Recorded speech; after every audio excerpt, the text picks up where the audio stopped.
This week, as Donald Trump prepares to officially take over as the 47th President of the United States, I want to explore the American political divide. How has the MAGA movement been able to gain traction and dominate Republican politics?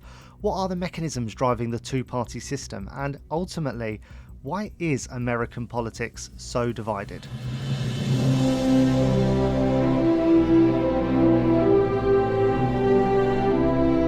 Welcome to America, a history podcast. I'm Liam Heffernan, and every week we answer a different question to understand the people, the places, and the events that make the USA what it is today.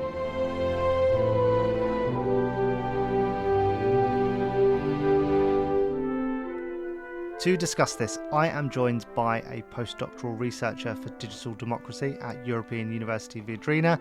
His new book, Party Transformation in Congressional Primaries, is out now, and we'll link to that in the show notes for any of you who want to buy that as well. Welcome to the podcast, Dr. Mike Cowburn. Thank you very much for having me. It's a real pleasure to have you on the show. In fact, I was just saying before we started recording this, we've had a little bit of a politics hiatus over Christmas, which I think everyone deserved. But now we're back. The inauguration is happening, and I think everyone is talking about Trump again. Maybe they didn't ever stop with everything that's been going on. But I think we need to just sort of dive into this because American politics is quite unique in a lot of ways. So I'm just hoping, just to sort of kick off, if you could tell me a bit about how we got to the two-party system that America has today. Yes, absolutely, and it's an interesting story. If we go back to say the middle of the 20th century, we have the same two parties that we have today, but they're very differently constructed. Both the Republicans and the Democratic Party in the mid 20th century are these kind of broad coalitions that contain a lot of ideological diversity. And what I mean by that is that we have these kind of, particularly in the kind of northeast of the country, these rather liberal, left of centre Republicans, and then particularly in areas like the South, we have these very conservative white Democrats. And so we have the two-party system that on the face of it looks somewhat similar to today, but actually there's this kind of broad ideological overlap. And such to the point that a group of political scientists wrote this report in 1950 as part of the American Political Science Association. They write this report, and what they complain about in this report is that the two parties are not different enough, and that this represents a threat to democracy, because voters, essentially, they're saying in the 1950s, really have no difference in choice. If you support one set of policies or another, there's no party that is consistently demonstrating how it's different.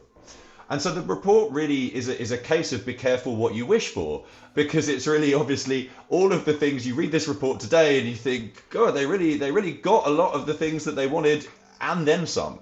And this was, the leading political scientists in America of the day. And so what basically happens in that intervening period really starts around the kind of responses to the introduction of civil rights legislation. So from then on, Republicans in particular, especially after Nixon, they have this approach of targeting white Southerners with explicit racist appeals.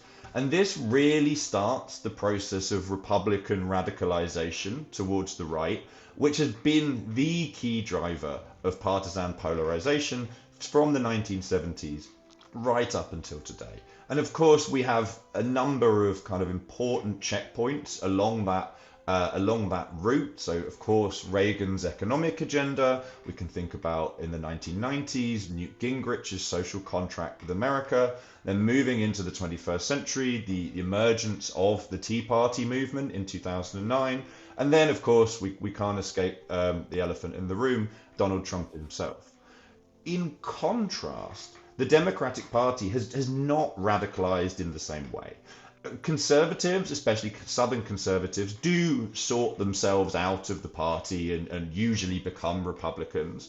And the party has become more progressive on a number of social issues, particularly things like women's rights or gay rights. But on economic policy, we don't really see this kind of wholesale shift to the left. And actually, parts of this timeline, for example, in the 1990s, we actually see a movement rightward.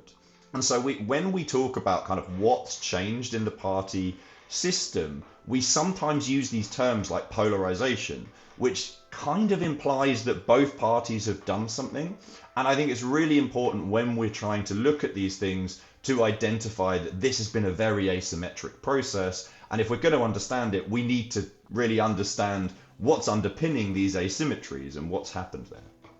It's interesting because, I think we can look at the sort of the recent sort of shift in these sort of two main parties in a second. But I think what I sometimes think surprises other people who don't know about the history of US politics is that the Republicans back in the day, we're talking, Civil War times, they were on the side of abolition. They were fighting for the causes that mattered most to the North. So actually, when you say that there wasn't a lot of difference between the parties ideologically, that's probably kind of true, right? Like, it's only really until the last few decades that we've really seen that shift because the Republicans have taken their politics so far to the right. Absolutely, and we can think about the kind of structural underpinnings of that a bit more, and I think we're gonna get onto that later in the conversation. But I think that's really important that these parties are not existing in this. They're not operating on this under the same set of incentives, basically, and so the American political system has enabled this in a number of fairly interesting ways. What do you think it is about the Democrats, though, that make them so reluctant to embrace this kind of socialist agenda almost? Because it's worked very well for the Republicans to lean into that kind of hardcore base, and it's how the MAGA movement has really kind of proliferated. But the Democrats aren't doing that, and yet if it's all just about winning votes and winning elections, you'd think they'd be more inclined to, right? So structurally, it's very difficult to operate as a challenger force from the left in American politics. So we can think here about the key institutions that underpin American elections. So we can think here about the rural bias in the Senate. We can think about the Electoral College for the presidency. And we can think of the distribution of voters and plus gerrymandering in the House of Representatives. Now, all three of these key institutions therefore have right now a Republican bias in them. So that means that Republicans are advantaged. We've seen that in two presidential elections in the 21st century where the winning Republican candidate does not even get the most votes. But these differences are even more reinforced when we start to look at the intra-party politics on the left. So if we think about Democratic voters being, say, for example, comparatively poorly spread out among the country, well, that system, that pattern is even more true among kind of progressives or democratic socialists. These voters, these people who want to support these policies, are disproportionately clustered into a very small number of House districts. So yeah, you do end up with the Squad or the Squad plus a few others, but it's very difficult for this movement to say, okay, we have a broad geographic base across the United States, and this therefore is a strategic move that we should make. And so what you get is a Democratic Party that is disproportionately responsive to white moderate voters particularly in places like the Upper Midwest, who have this huge amount of power in the current electoral system. And so it really makes it very difficult for Democratic Party, like activists, if we want to use that word, or people with further left positions, to kind of take over or capture the party in the way that, say, the Tea Party was very able to do. Because if we think about who the Tea Partiers were, well, they were fairly broadly spread out across America. They weren't just clustered in a few little House districts, and so they could really push the party in a broad way. And then the party then tries to respond to that, and then it's really in that, I would argue, in that kind of intra-party struggle that basically weakens the party and leaves it, when we get into 2015, kind of unable to kind of coordinate and defend the party out off against Trump. You've already kind of started touching on this, but what are the challenges then in having a system where the choice has really been reduced to Democrats or Republicans? You know, because it does feel to me like there are independent candidates out there and there are third parties out there, but they don't have the traction, they don't have the money, they don't have the power. So it really does come down to either or. And then you kind of start just thinking about, it just really becomes about the internal politics within the Democrats and the Republicans, right? And is that a good thing? So I think normatively this is a debate we're having in political science, in academia at the moment. So there are people out there, there are well-respected scholars out there, people like Lee Drutman, whose solution to this problem is more parties. At the moment, the problem we've got is exactly as you identify. There are a bunch of people out there who end up voting Republican despite having major problems or significant reticence around a decent chunk of what they're trying to do. I would contend that the problem is less about the number of parties and more about the connection between the parties and the kind of institutional setup. So the institution of American democracy has this incredibly loose system of rules and norms that parties have traditionally adhered to. So this is what Ziblatt and Levitsky in How Democracies Die would call institutional forbearance. And what that basically means is that politicians exercise restraint and they don't use their power to kind of reinforce and get more power. And to me, the kind of breakdown and the area of interest or greatest concern is this kind of dimension. And I think there are potentially multiple ways to solve it, one of which might be having more parties, but it seems to me that having more parties, getting to a system with more parties is just very difficult and is just a big uplift. Is there really a difference, do you think, between having more political parties versus just having more choice of candidates within the two main parties? And if it's the latter, you could argue the Republicans are actually doing that very, very well because people have chosen Trump and that's kind of democracy playing out successfully, right?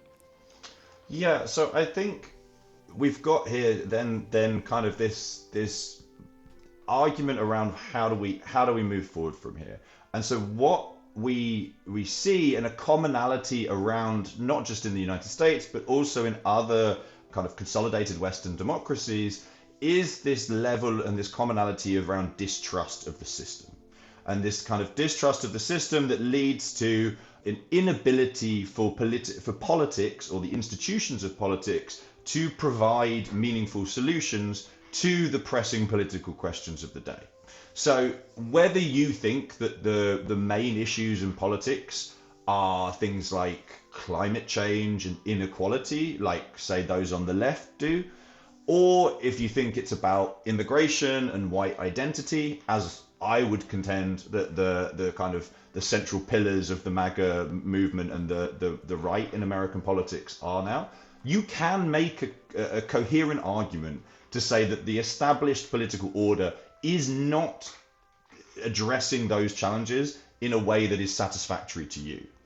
And then at that point, it no longer makes sense to keep supporting those kind of those systems. And so then you end up with a bunch of people channeling their efforts into what I guess we would call movement politics that are designed to reconfigure or reorient the political system. And that might take place, as we've seen within the Republican Party, from within the party. I think you could also, a bit closer to home, think about somebody like Jeremy Corbyn, who's doing a similar who did a similar thing from within the Labour Party, so essentially using the existing party apparatus to meet those objectives and goals. Or if we think of other examples like Marine Le Pen, Reform with Nigel Farage, or the AfD here in Germany, what they're essentially doing is challenging these party systems from the outside and trying to reconfigure it in that way. And so starting from the question of political trust, I think is an important piece. And if we look at polling data from basically any of these countries, we see this just massive collapse in political trust. And so I think that's a kind of more coherent explanation than potentially we sometimes get into this debate around, is it economics, is it racism or xenophobia? Well, these things come from somewhere, and these things I think are kind of linked by this question. It's interesting though, because we're talking about political trust, and yet there still seems to be more success with these. We're talking about sort of movement politics here with these figures, like Marine Le Pen, like Nigel Farage, like Jeremy Corbyn, like Donald Trump. They still have more success in kind of infiltrating the big parties than they do in starting their own movement. And yet, if there was such a trust issue in politics, why is it that ultimately people still gravitate towards the parties that they know and apparently have been let down by enough to distrust up until now? Yes, and I think this has been I guess one of the most successful pieces of political maneuvering that Trump has been able to do in particular. Trump has simultaneously been able to channel anger at the Republican Party that was also present there in the Tea Party movement, by the way. If you look at these studies, people like Rachel Bloom's excellent study on the Tea Party, she goes out and interviews all these people, and they really hate the Democratic Party, but they also hate the Republican Party.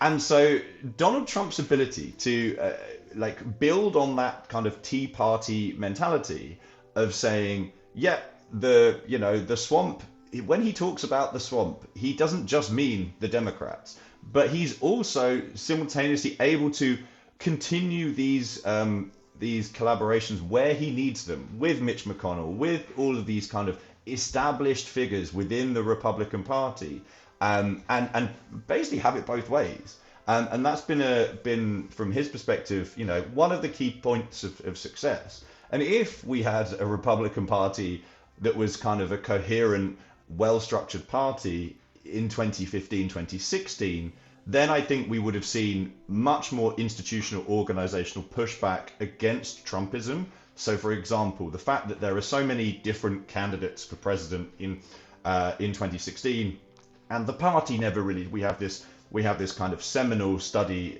from the early 21st century called "The Party Decides," where basically it's saying that really the people behind the scenes still pick the presidential candidates. And the authors of that book, which is released pre-Trump, basically make the argument that the party just never chose. It wasn't that Trump beat the party candidate, because the party candidate was not clear. Was it Ted Cruz? Was it Jeb Bush? All of these different people had at different times the appearance of being the party candidate, but because the party never coalesces, it's just unable to kind of fend Trump off. And I mean, you could maybe argue a similar thing about the initial Corbyn selection, although he does obviously win with a big majority. But maybe if the establishment Labour Party had seen the writing on the wall, they wouldn't have put up three candidates against the one, and they would have said, "Oh, okay, we're in a ideological battle for the future of the Labour Party, and we need to be kind of coherent around who we think is our candidate for that." Yeah, and it's interesting. And one thing that I think Donald Trump, love him or hate him, one thing he's done incredibly well is in every campaign, and I'm talking, candidacy campaigns within the Republican Party, he's been able to isolate himself from everyone else. So it's not, as you sort of touched on, it's not about, Donald Trump has a sort of 1 in 10 chance, depending on how many candidates there are. He actually has a 1 in 2 because it's him versus the rest of the party. And it's do you want the establishment, do you want the system and the norm, or do you want someone who's going to represent the people, as he kind of pitches himself? And it's amazing how he's able to do that, isn't it? Exactly. This has again been a very successful feature of if we want to call it Trumpism. And again, when you actually look under the hood, many of the policies that he is advocating are very, very unpopular. We've seen, in the wake of the Dobbs abortion decision, we've seen a raft of states vote to keep, even very red states, places like Kansas, who have voted to say, no, in our state we're going to keep some abortion rights. Even just a few months ago in Florida, on the day that they overwhelmingly voted to nominate Trump, there was also an act, and they didn't quite pass to keep abortion rights, but that was only because it needed to have 60%. But 57% of Floridians who voted to keep abortion rights enshrined, despite managing at the same time to comfortably send their Electoral College voters towards Trump.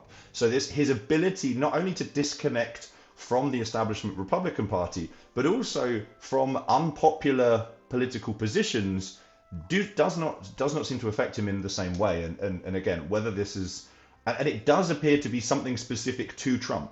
When Trump has endorsed these other candidates, so particularly we saw in 2022, Trump made a number of endorsements of what we might think of as very Trumpy candidates, particularly for the Senate, and they, by and large, J.D. Vance accepted, did pretty badly. And there was a point in 2022 after those midterms when it looked like the party might be ready to move on from Trump. It might be ready to move towards DeSantis because of this very poor midterm showing with all of these candidates that he'd supported. And then quite quickly it becomes apparent that DeSantis is not as a very good candidate as he maybe appeared in Florida. And of course, what does the party do at that point? Well, you go back to the devil you know, I suppose, and Trump becomes newly ascendant. I was one of the people who was convinced that DeSantis was going to be the nominee if you'd have asked me in early 2023. But my word, he ran a bad campaign, didn't he? I mean, that was awful. But again, we can think about what was bad about that campaign. So, launching on, as it was then, Twitter, and it all doesn't really work with Elon Musk. Well, Trump now has a dysfunctional relationship with Elon Musk, and people don't punish him for it. You could do the same things as Trump, and it just lands differently. And so these politicians who try and do Trumpism without Trump really struggle, because people connect them back to, okay, well, what policy issues are you talking about, and all these other things, and they think, well, no, we actually don't want this. And I've read accounts from kind of cultural historians who talk about this idea that Trump has been present in the public imaginary since at least the 1980s. He was maybe not nationwide famous in the 1980s, but certainly in New York, people knew who he was. And so what you have is this person who has just been there in the public consciousness, in the public imaginary for such a long time that it gives them more kind of flexibility, more leeway, and he's just not really understood as first and foremost being a politician. Donald Trump has never been, he's not a lifelong staunch Republican. He realized that was where his best opportunity to be elected was, and he's leaned into that in ways that I don't think anyone particularly anticipated in the early 2010s. But we've talked about this on the podcast before, this kind of really odd pivot that happens in American politics, where you go from running for the candidacy and having to appeal to the party base to then winning the candidacy and then having to run the national presidential election and having to then appeal to a national electorate. Tell me more about this, because you've studied this a lot, and it forms a lot of your book. So what are these mechanics that are playing out in the primary season here, and how does it affect this whole system? Yeah, absolutely. So the book focuses actually on congressional primary elections, but many of the same patterns hold across in the presidential primary. So just to make sure all your listeners understand, I'm sure they already know a lot about US politics, but we're getting quite into the weeds here. So though we have the US presidency has a primary season where all of the different states in a certain order nominate which candidate they would like to be the presidential candidate for a given party.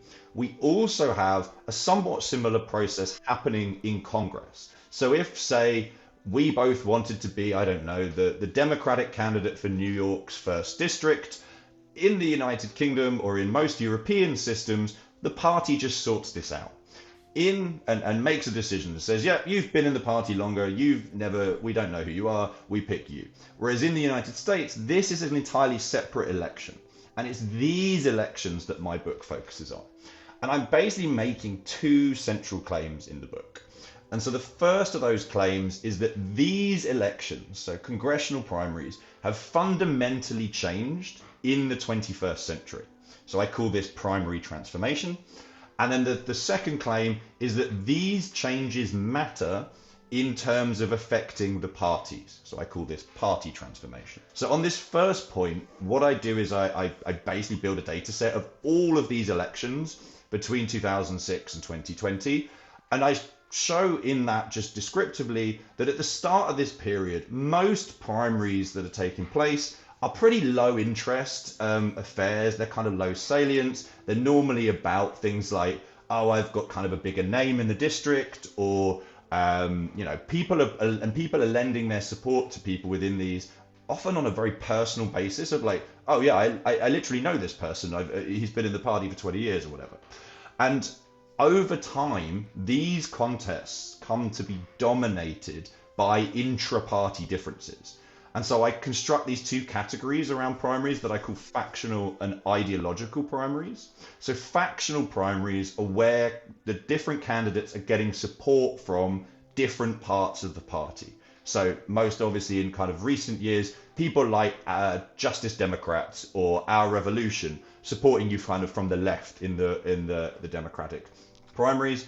And then I also construct the second idea of ideological primaries, where the candidates are framing their differences to one another in explicitly positional or ideological terms. Now, of course, those things are related, not one-to-one, but there's clearly an alignment there. But basically, both of these types of primaries become way more common by the end of my period of analysis, so 2020, than they had been in 2006. And so on the party transformation point, we then get into the idea of, okay, well, why do primaries matter? And primaries for Congress are commonly said to matter because they contribute to this process of polarization, which I kind of slightly problematized in the first part of our discussion. But the common wisdom here is that they contribute to polarization because the people who vote in these contests are way more to the left in the Democratic Party or way more to the right in the Republican Party. So that the candidates have then got a set of incentives to appeal to these voters. And this logic sounds sound. Unfortunately, whenever we look at the data, there's just no ideological difference between these two, between these voters and other voters. And we're also making some pretty big assumptions about these voters that, that they can meaningfully position candidates ideologically despite not having any party labels. And so what I show in the second half of the book is that the primary process does matter, but it doesn't matter in the way that we think it does. So basically, the process itself offers these candidates incentives to move to the left in the Democratic Party and the right in the Republican Party. But these incentives are primarily connected to the interests and preferences of other elites within the party, and to a lesser extent, candidates' perceptions of voter positions. So it's not that this is a bottom-up process emanating from the voters, but is instead actually a story about party elites and kind of other party actors. So that's really the contribution of the book in kind of the two parts of the descriptive change, and then kind of how this descriptive change matters, just being a slightly more nuanced picture than is commonly conceived in kind of the media.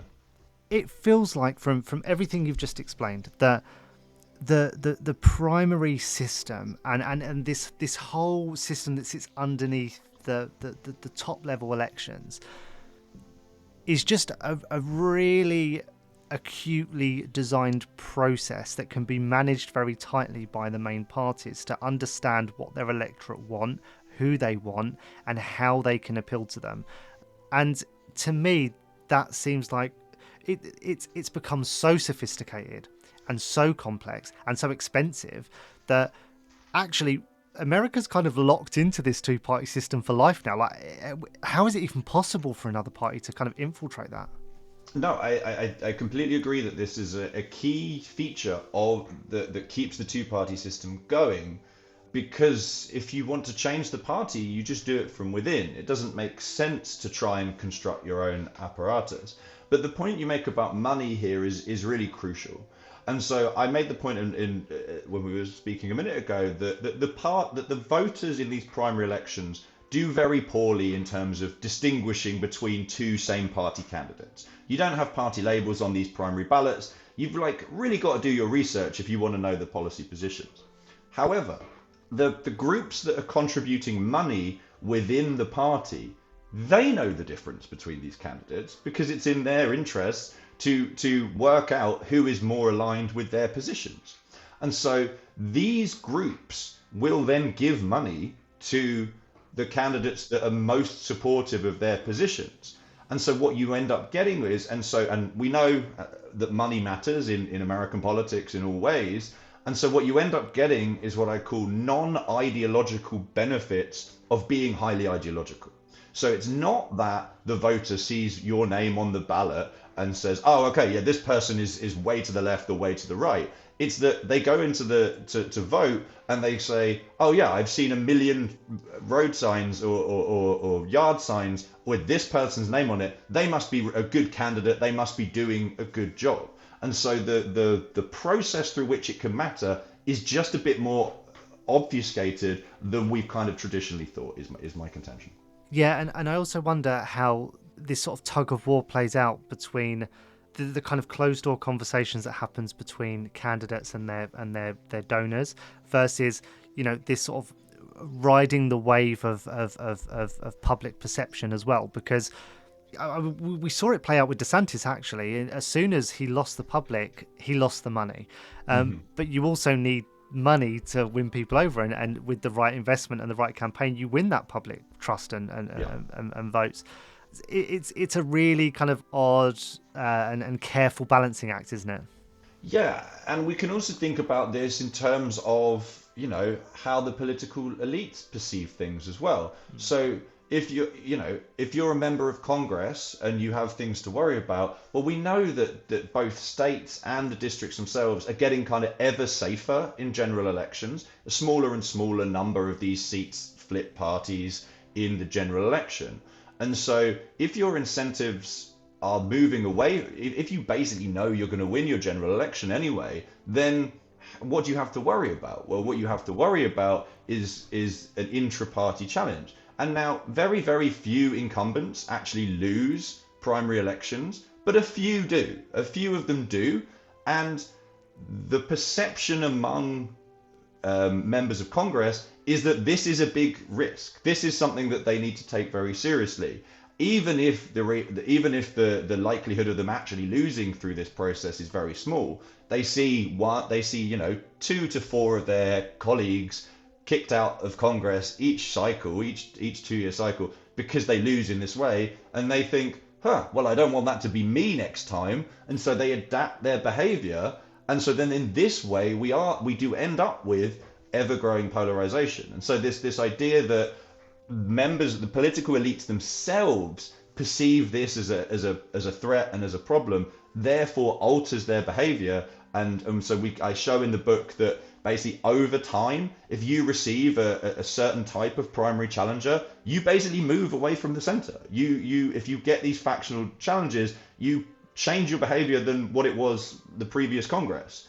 And also even within an election cycle, when it comes to being within the time of the primary, then you want to communicate very partisan positions during that period of the primary election, and they don't move back. Basically, they communicate these positions, and then they worry that, oh, okay, I don't want to look like I'm flip-flopping. I want to maintain these positions, and so having moved, they then maintain the position. So there are these kind of underlying mechanisms that are just a bit more complicated than we previously realized as to how primaries can matter. Throughout our discussion, it feels like, you know, we wanted to talk about how divided American politics is or isn't, and yet we have ended up talking a lot about the systems, the processes, the procedures, the mechanics behind all of that. And it just makes me think, is American politics really divided in a sort of policy sense, or is it really just about parties now going into self-preservation mode and making sure they just win elections however they need to win them? So I think I don't want to be too glib here, but I do think, particularly if we're talking about elites, there are very big, meaningful differences. So at the level of political elites, there is a huge contest going on about kind of the meaning of America. And so I think the historian Thomas Zimmer puts it in something like whether we want America to be a multiracial, pluralistic democracy. And that is like a really big existential question. Who gets included in America's democracy? And also these questions are really hard to overcome.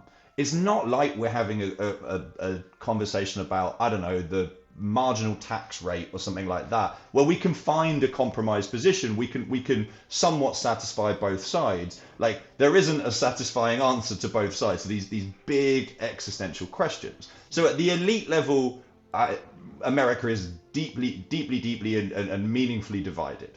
But I think what you're really asking here is, are Americans divided? And so then here we get into a more nuanced answer, I think.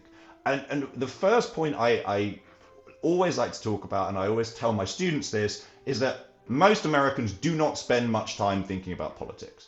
By virtue of, if you sit in one of my classes, or dare I even say it, if you listen to this podcast, you are deeply weird at some level. You are spending your free time choosing to think about politics, and this is not something that most Americans are doing.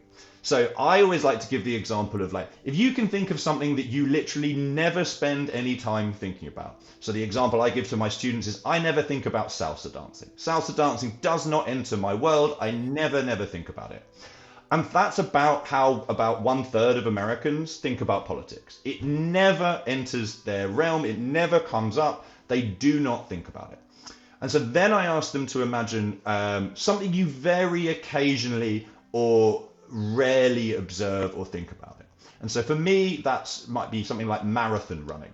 So when the London Marathon is on, or when the Olympics happens, okay, I'm like somewhat exposed to marathon running. But like the rest of the time, I am not aware of this. I'm not thinking about this in my life. Well, that's about another 1/3 of America you've got right there, who spend about that amount of time thinking about politics. But the difference is that unlike salsa dancing or marathon running, the people who barely pay any attention to this also get a say. They also get to participate, and they also get to determine the outcome in a way that does not apply to salsa dancing or marathon running. And these people have a whole range of reasons as to why they prefer one person over the other. And they definitely are not kind of consistent in their policy positions and all of this kind of thing. And so we're in that final third, the weird third, that really spends a varying time kind of engaging in this to various degrees of intensity. And so yeah, we're living in a very strange time, particularly in American politics. But we can also see this in comparison to other countries too. And here, in comparison to other countries, is really where the kind of two-party system stands out of America. So what we've seen in most consolidated Western European democracies is a fragmentation of the vote. So Labour just won a huge majority on 34% of the vote. And then in many countries, like I live in Germany, we now have this three-party coalition government because no two-party combination is getting you enough of the vote. And we're going to have that again when we have our elections in February. But the difference in the United States is the same thing is happening. It's just happening within the two-party system. And one of the key institutions funneling that through the two-party system is the primary process. Yeah. I'm going to put my cynical hat on here and say that I think that analogy is great as to sort of explain how people think or probably don't think much about politics. But I do think that politics is driven by values and by ideology, and people care, as certainly Americans care very deeply about certain things, and you know there's a lot to discuss there, the bearing of religion and all of that and whatnot. Mm-hmm. But anyway, Americans have very strong opinions about certain things. I would argue, from my incredibly uninformed position, that the top of the sort of political establishments are very aware of that, and actually elections just become a big branding exercise to package up politics into a very potent ideology that can be fed to the right people in the right way to win elections. So I don't disagree with any of that, and I think what we're talking about here is that these people in these should we say these other two-thirds of the American population, many of them do have these strongly held preferences in certain areas, but they do not perceive those preferences as necessarily having anything or having much to do with politics. So they do have these deeply held beliefs, but they see them as almost apolitical. And so that's where the kind of the point that you're making comes in and becomes incredibly important, because then how do you translate this preference into politics? Even things that might appear very obviously political to say you or me, many Americans are living them in a way that they do not perceive as political. And so the role of the campaign then is to engage with these agenda items, or whatever we would call it, again in looking at it from a formal political perspective, is to then put that into a way of making sense about the world that they could integrate these other deeply held beliefs into. Yeah, that's interesting. So to sort of bring this all nicely together with everything we've discussed, how divided is American politics really, and how does it compare to other countries? Yeah, so I mean, I think it really depends on what level we mean here. So whether if we're talking about at the elite level, I would say, yeah, American politics is very deeply divided, and it is divided on issues of substance. It is divided on big issues of substance about who gets to be an American, about a whole kind of a level of identity around the whole country that is completely salient. However, when you then move down to this lower level, there are still differences, but whether people perceive these differences as being political or as being about politics also is much more kind of debatable, much more contested. But I would also say that, when we think about some measures such as like, would you be happy if your friend or son or daughter married someone from the opposing political party? We do have data that show that these numbers are much, much higher. People, to varying degrees, prefer to live or not live with near other people of the opposing party. But that is because these party labels have, in some sense, transcended kind of the issues, and now they're about much more than that, and they are themselves this question of identity. So someone like Liliana Mason's fantastic work has really documented this systematically to say Americans do care about parties in particular, or partisanship in particular, because it has come to stand in for so much other stuff. The idea that if you tell someone you're a Democrat or Republican, they can likely, list off a whole different bunch of things about you that takes place. So, in short, yes, it is, and that unfortunately, kind of getting us out of this is a lot more complicated than we might otherwise imagine. And yeah, it's certainly something we will be unable to solve in a 30-minute podcast. But Exactly, yeah. it nonetheless has been really, really fascinating to talk to you, Mike. So thank you for joining me for this. And for anyone listening to this episode, we're going to put loads of links in the show notes, also especially to Mike's book as well. So if you want to find out more about everything we've talked about, you can just click the links and do that. Mike, if anyone wants to connect with you directly, where can they do that? Yeah, so I'm on Blue Sky, mikecoburn.bsky.social, or you can look at find me on my website, mikecoburn.com. And again, feel free to then reach out and connect with me over any of those platforms. Fantastic. Wonderful. Thank you again. And you can find me on X just about, but also Blue Sky and LinkedIn. Just search for my name and you will find me. And if you enjoy this podcast, please do leave us a rating and a review wherever you're listening to this. Give us a follow as well so that all future episodes appear as if by magic in your feed. And additionally, if you follow the links in the show notes, you can support the show from as little as just $1. But if you subscribe for $3 a month, you'll get early access to all of our content. And it makes us very happy as well. Thank you so much for listening, and goodbye.